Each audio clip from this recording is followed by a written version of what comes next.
for this opportunity to share my truth. Today's passage comes from Luke 15:8-10. It says, or suppose a woman has 10 silver coins and loses one. Doesn't she light a lamp, sweep the house, and search carefully until she finds it? And when she finds it, she calls her friends and neighbors together and says, rejoice with me, I have found my lost coin.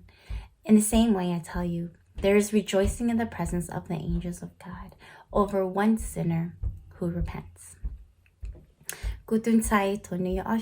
She had this white cat with black stripes, and she called it her white tiger. She had about 5 to 10 other stuffed animals this one white tiger, she valued it. It was so precious to Nuna. And ever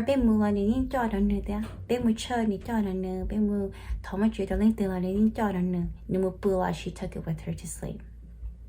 And it got to the point where the white tiger was turning gray. Yeah, he just everywhere it was getting dirty, it was turning gray. But one day, Mom,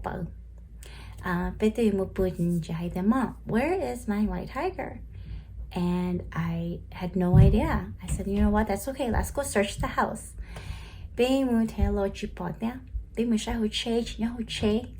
called our in-laws and said, hey, did we leave her white tiger? And they were like, no. And so we had to break the bad news to her. You know, I'm inside.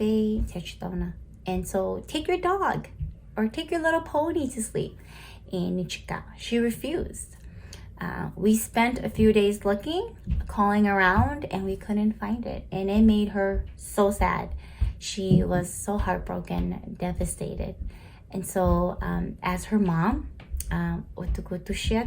because she was so sad and she couldn't even sleep sometimes. And you called the white tiger.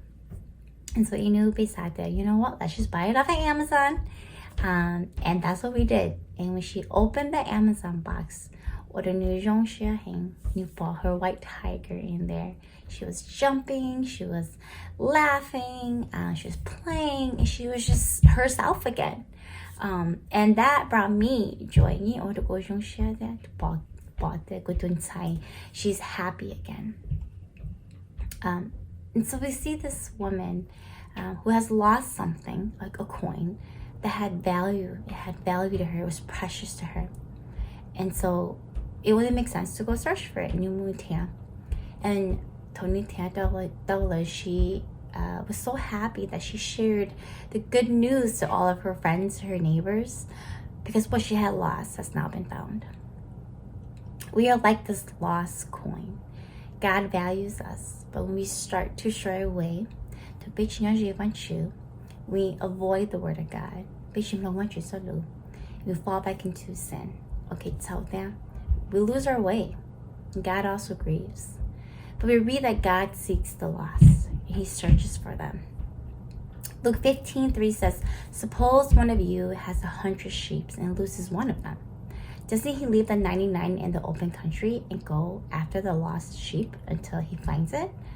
Knowing that 99 were safe, he went to search that one because he found that it was precious and worth saving. We see the woman uses light to find what she lost. When we're in a dark place, we can't see where we're going. We use the word of God to guide us and bring us back to him. Psalm 118:105 says, your word is a lamp to guide my feet and a light for my path. God's word, is used to guide us so that we don't stumble and encounter situations that will cause us to fall back into sin. We should allow the Holy Spirit, to work in us to help us to clearly see the path God has for us. As God finds joy in those who turn back to him, we should also rejoice when there's someone who has turned away from sin and accepts Christ as their Lord and Savior. Let us be encouraged and know even in our darkest times, God finds his way to us. And we should rejoice in knowing that He will not leave us. Deuteronomy 31:8 says, the Lord Himself goes before you and will be with you. He will never leave you nor forsake you. Do not be afraid. Do not be discouraged. And so you will struggle and you will face hardships.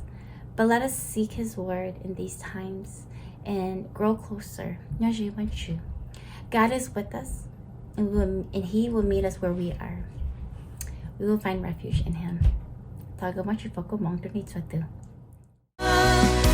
Biggie Alicia.